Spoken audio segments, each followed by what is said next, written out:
Hey Psych2Goers, welcome back. If you're new here, welcome. If you find our videos helpful, do consider subscribing. Now let's continue. Have you ever spent too much time on something and before you know it, it's midnight? And that assignment you've been working on, it's overdue. Why is it we get so attached to such things when we know we have other things worth our time waiting? You may not even realize some of these things are time wasters when you start them. So here is a list of 10 of the biggest time wasters. Are you guilty? Number 1, procrastination. Procrastination. Every one of us has procrastinated at some point, and odds are you're tired of it. You start your day with homework in mind, but you just have to do something else first, then something else, then something else. By the end of the week, there's a pile of homework haunting your dreams, calling out to you.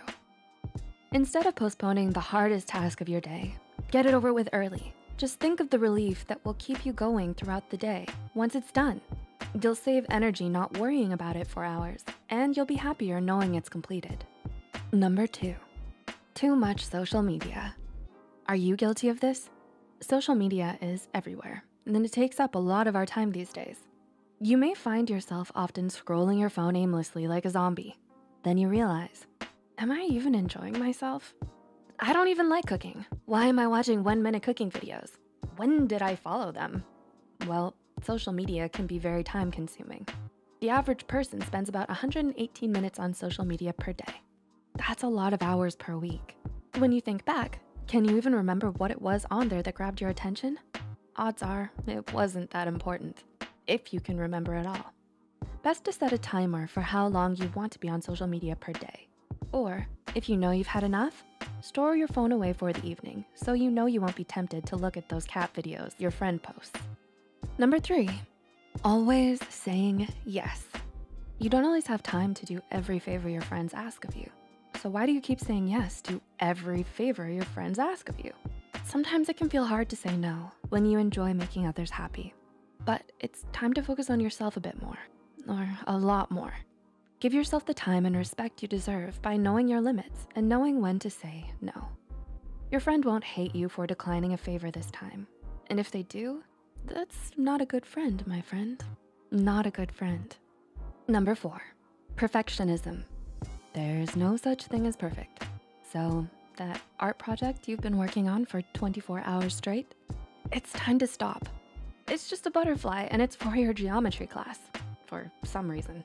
We can be our own worst critics, but sometimes we have to take a deep breath and look at the project as a whole. Will it ever be perfect? Are you judging too harshly?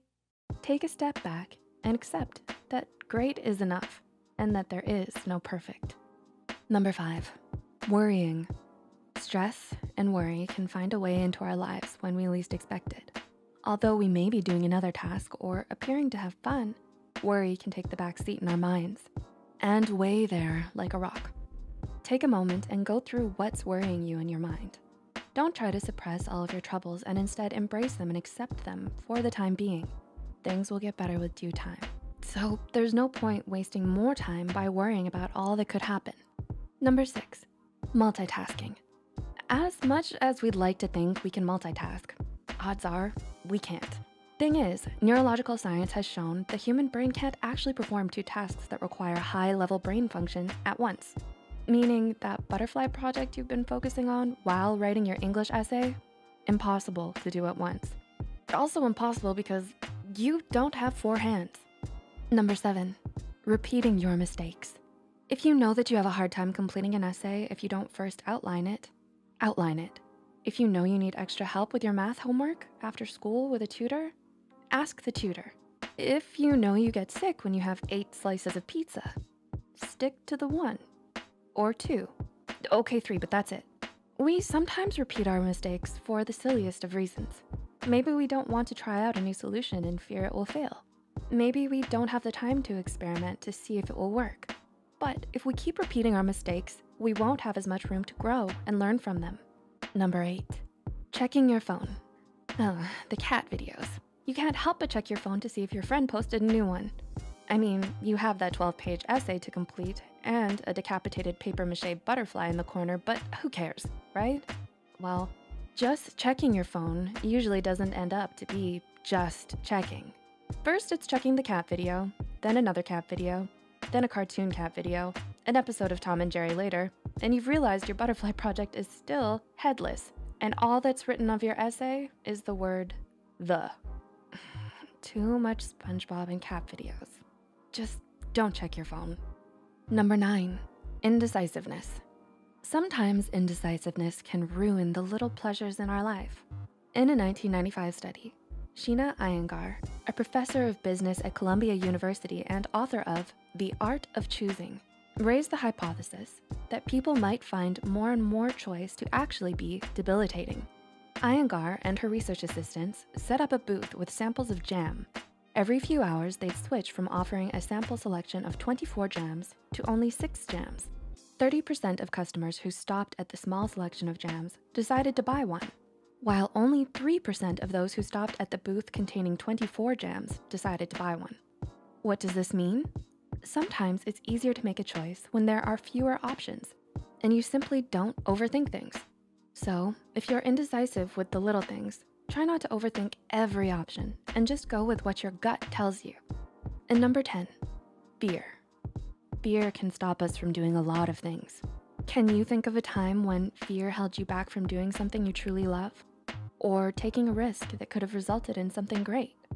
If we live our lives hidden in fear without taking any risks, we may not have as many opportunities to grow or discover something that can make us happy. Your friend won't hate you if you say no to that favor. You won't get an F if your assignment isn't just perfect. It won't be the most excruciating task of all time if you start that project you've been avoiding. So it's time to stop letting fear take the front seat in your decisions. Fear is a big time waster. Will you let fear stop you from doing something you love? If there's anything to fear, it's that of regret. So, are you guilty of these time wasters? If so, which ones? And what will you do to prevent them from, well, wasting your time? Let us know in the comment section down below. If you found this video helpful, don't forget to click the like button and share this video with someone who's guilty of these habits. Subscribe to Psych2Go and hit the notification bell icon for more content like this. And as always, thanks for watching.